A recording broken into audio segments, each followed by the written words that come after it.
Assalamualaikum warahmatullahi wabarakatuh.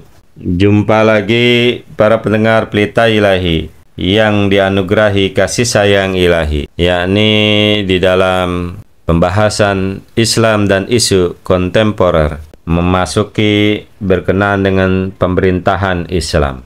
Hadrat Khalifatul Masih keempat rahmatullah alaihi, beliau menyampaikan, penelitian saya tegas memberikan gambaran kepada saya bahwa Al-Quran ada mengatur mengenai pemerintahan tanpa membedakan apakah negara muslim atau bukan. Petunjuk-petunjuk bagaimana menjalankan pemerintahan dikenal umum di antara manusia.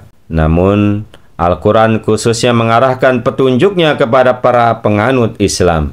Petunjuk Al-Quran mengenai pemerintahan sama bisa diterapkan oleh agama mana saja, seperti Hindu, Sikh, Buddha, Konghucu, Kristen, Yahudi, Islam, dan lain-lainnya.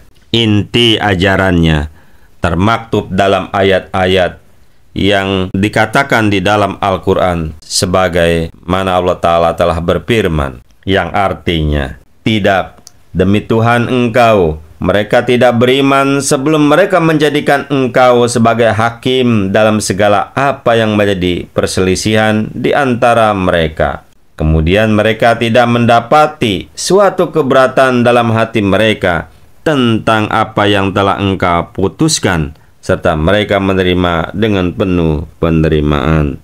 Quran Surah An-Nisa, surah keempat, ayat yang ke-66. Di dalam ayat yang lain dikatakan, hai orang-orang yang beriman, jadilah kamu orang-orang yang menjadi penegak keadilan, dan jadilah saksi karena Allah Ta'ala, walaupun perkara itu bertentangan dengan dirimu sendiri, atau ibu bapa, atau kaum kerabat, baik ia yang terhadapnya kesaksian diberikan itu, kaya atau miskin, maka Allah lebih memperhatikan kedua mereka itu daripada kamu. Karenanya, janganlah menuruti hawa nafsu, agar kamu dapat berlaku adil.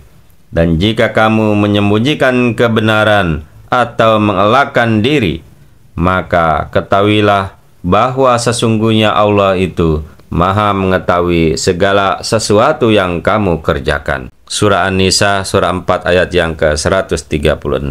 Sunnah Rasulullah SAW mengenai ini sangat jelas. Rasulullah SAW mengingatkan cara memperlakukan bawahan bagi semua penguasa dan mereka yang memegang otoritas di atas orang lain, karena mereka akan mempertanggungjawabkan kepemimpinannya kepada Allah Subhanahu wa Ta'ala.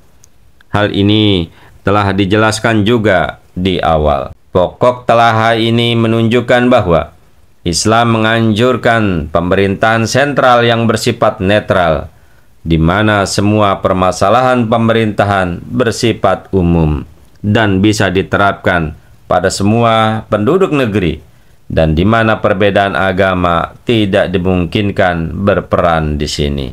Agama Islam selalu mengingatkan umat muslim untuk mematuhi hukum dalam suatu permasalahan duniawi, yakni difirmankan oleh Allah Ta'ala dalam Al-Quran, hai orang-orang yang beriman, taatlah kepada Allah dan taatlah kepada Rasul-Nya dan kepada orang-orang yang memegang kekuasaan di antaramu.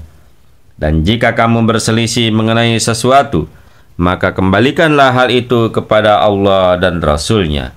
Jika kamu memang beriman kepada Allah dan hari kemudian, hal demikian itu paling baik dan paling bagus akibatnya. Quran Surah An-Nisa, surah 4, ayat yang ke-60. Hanya saja, sepanjang berkaitan dengan hubungan antara manusia dengan Tuhannya, maka area eksklusif masuk urusan agama, dan negara tidak punya hak mencampurinya. Pikiran dan hati manusia harus merdeka sepenuhnya dalam hal urusan yang berkaitan dengan keimanan dan cara peribadatan. Adalah bagian dari hak asasi manusia untuk mempercayai apapun yang dipilihnya dan menyembah Tuhan ataupun berhala, sebagaimana suruhan agama atau keyakinannya. Menurut Islam, dengan demikian, agama pun tidak seharusnya mencampuri area yang eksklusif bagi negara, sebagaimana negara tidak berhak mencampuri bidang-bidang yang bersinggungan di antara keduanya.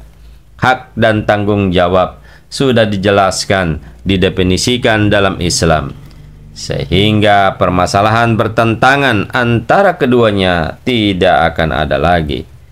Banyak ayat-ayat yang sudah disampaikan mengenai hal ini dalam bagian kedamaian agama. Sayangnya sekarang ini ada tendensi di antara banyak negara sekuler yang kadang-kadang memperluas bidang sekuler keluar dari batas alaminya.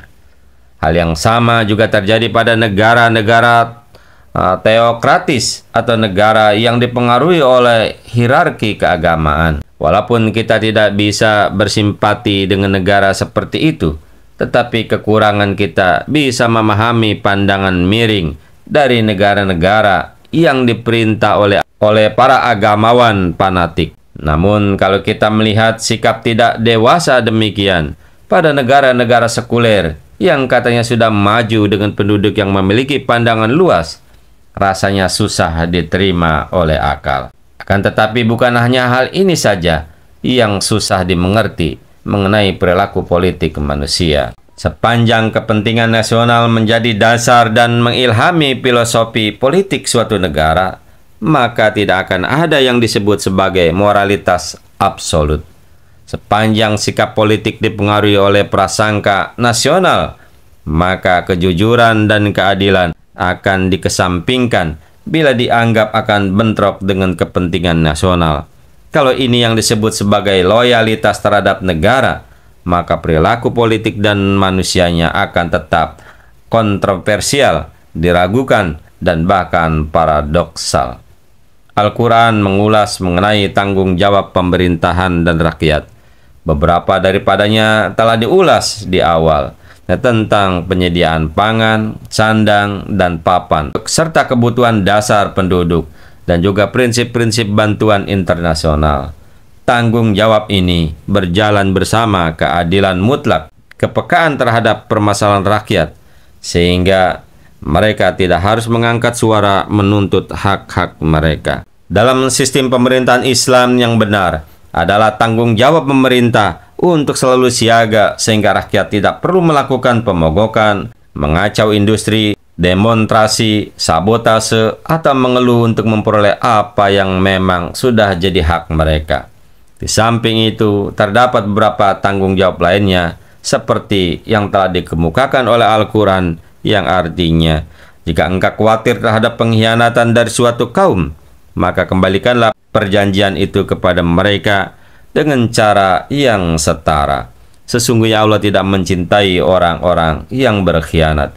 Quran Surah Al-Anfal Surah 8 ayat yang ke-59.